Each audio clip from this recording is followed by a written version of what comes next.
The Game of Life and How to Play It by Florence Scovel Shinn. Chapter 5, The Law of Karma and the Law of Forgiveness. Man receives only that which he gives. The game of life is a game of boomerangs. Man's thoughts, deeds, and words return to him sooner or later with astounding accuracy. This is the law of karma, which is Sanskrit for comeback. Whatsoever a man soweth, that shall he also reap. For example, a friend told me this story of herself, illustrating the law. She said, I make all my karma on my aunt. Whatever I say to her, someone says to me.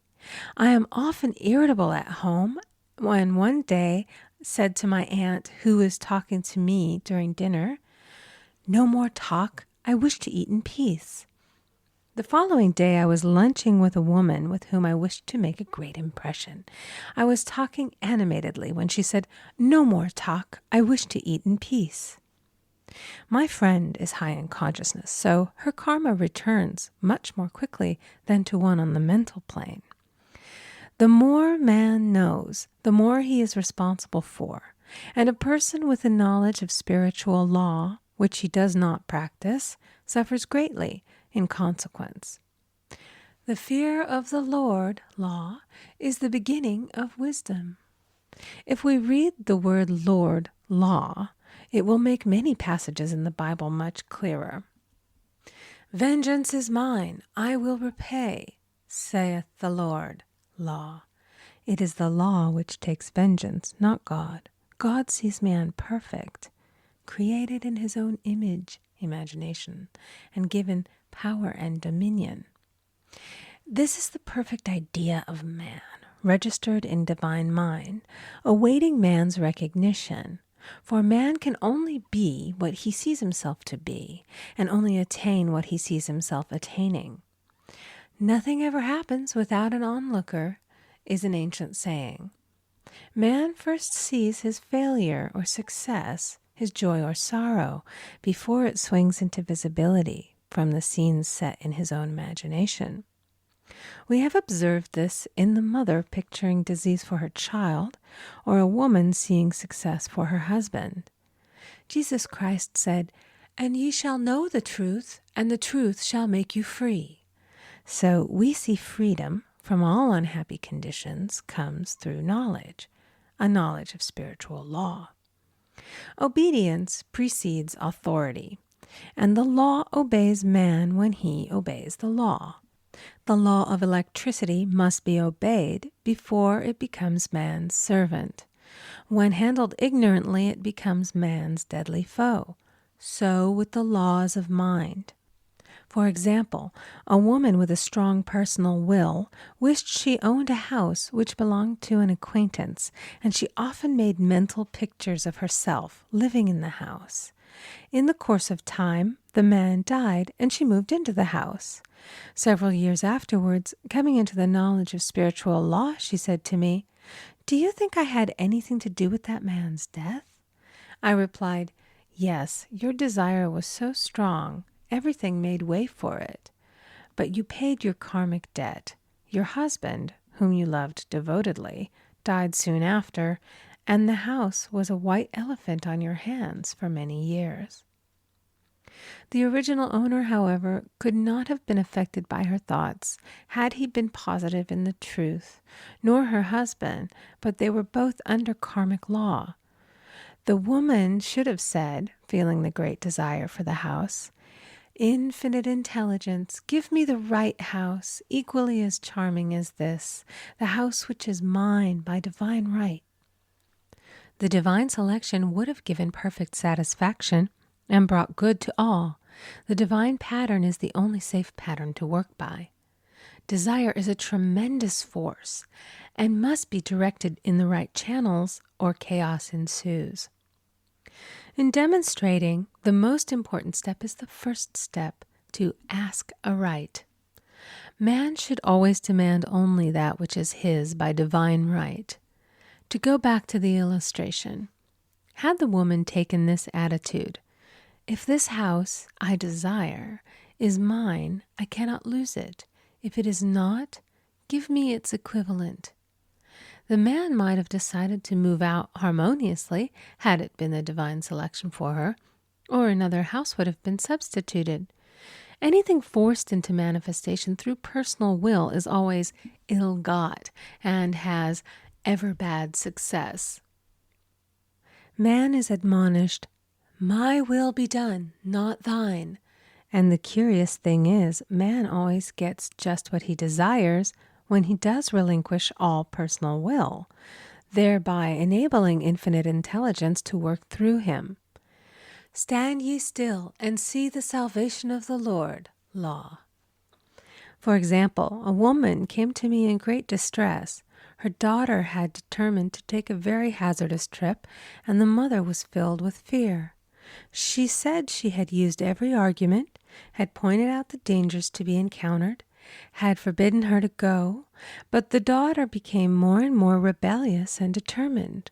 I said to the mother, "You are forcing your personal will upon your daughter, which you have no right to do, and your fear of the trip is only attracting it, for man attracts what he fears."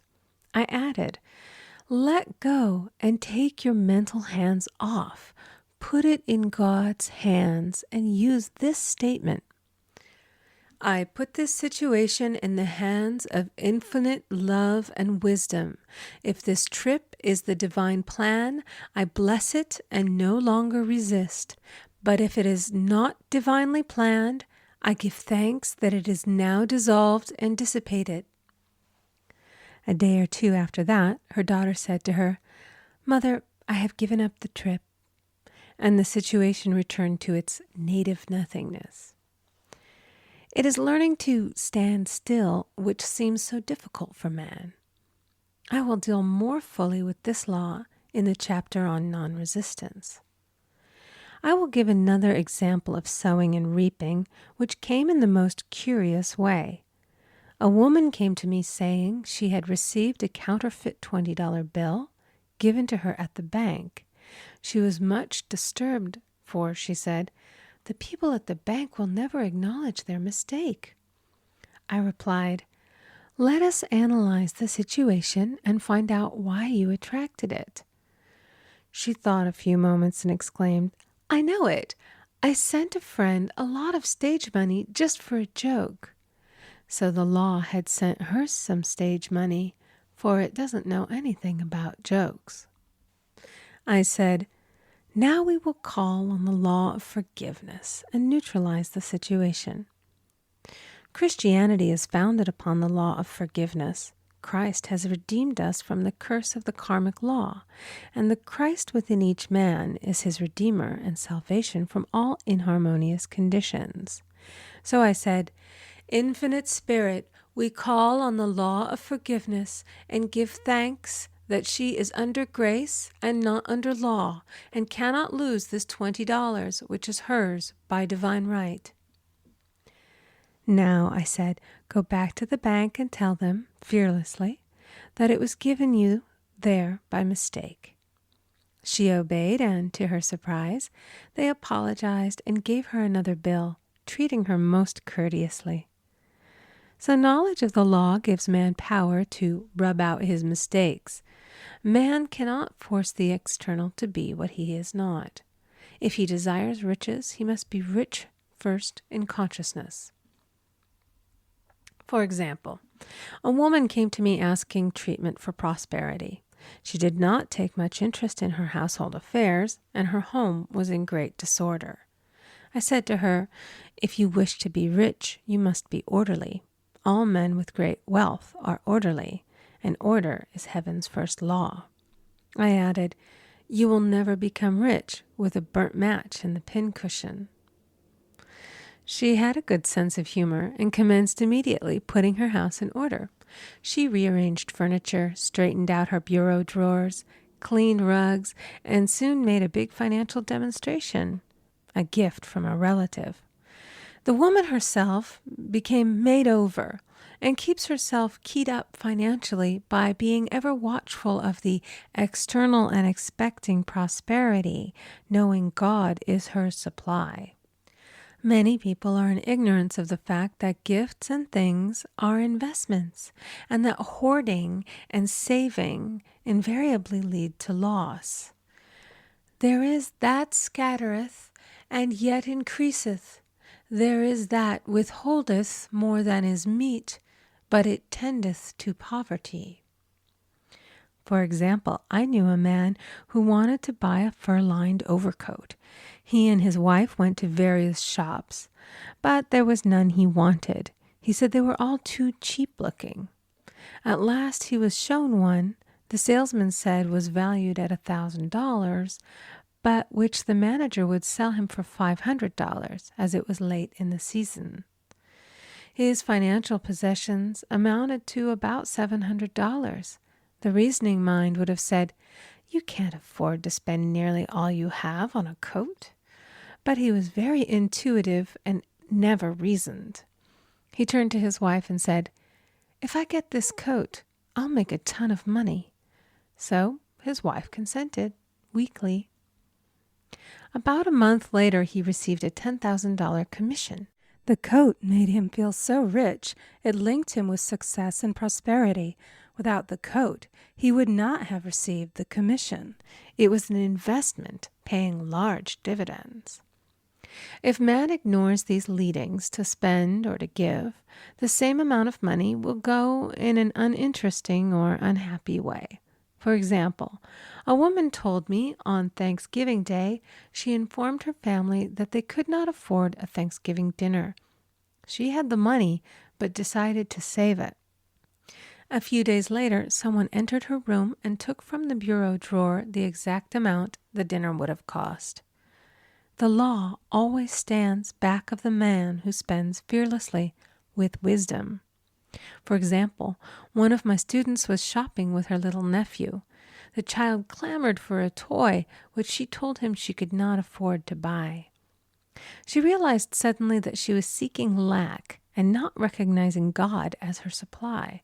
So she bought the toy and on her way home picked up in the street the exact amount of money she had paid for it. Man's supply is inexhaustible and unfailing when fully trusted, but faith or trust must precede the demonstration. According to your faith be it unto you. Faith is the substance of things hoped for and the evidence of things not seen. For faith holds the vision steady, and the adverse pictures are dissolved and dissipated, and in due season we shall reap, if we faint not. Jesus Christ brought the good news, the gospel, that there was a higher law than the law of karma, and that law transcends the law of karma. It is the law of grace or forgiveness. It is the law which frees man from the law of cause and effect, the law of consequence. Under grace, not under law. We are told that on this plane, man reaps where he has not sown. The gifts of God are simply poured out upon him. All that the kingdom affords is his. This continued state of bliss awaits the man who has overcome the race or world thought. In the world thought there is tribulation, but as Jesus Christ said, "Be of good cheer, I have overcome the world." The world thought is that of sin, sickness, and death. He saw their absolute unreality and said, "Sickness and sorrow shall pass away, and death itself, the last enemy, be overcome." We now know, from a scientific standpoint, that death could be overcome by stamping the subconscious mind with the conviction of eternal youth and eternal life. The subconscious, being simply power without direction, carries out orders without questioning. Working under the direction of the superconscious, the Christ or God within man, the resurrection of the body would be accomplished. Man would no longer throw off his body in death. It would be transformed into the body electric, sung by Walt Whitman, for Christianity is founded upon the forgiveness of sins and an empty tomb. End of chapter 5.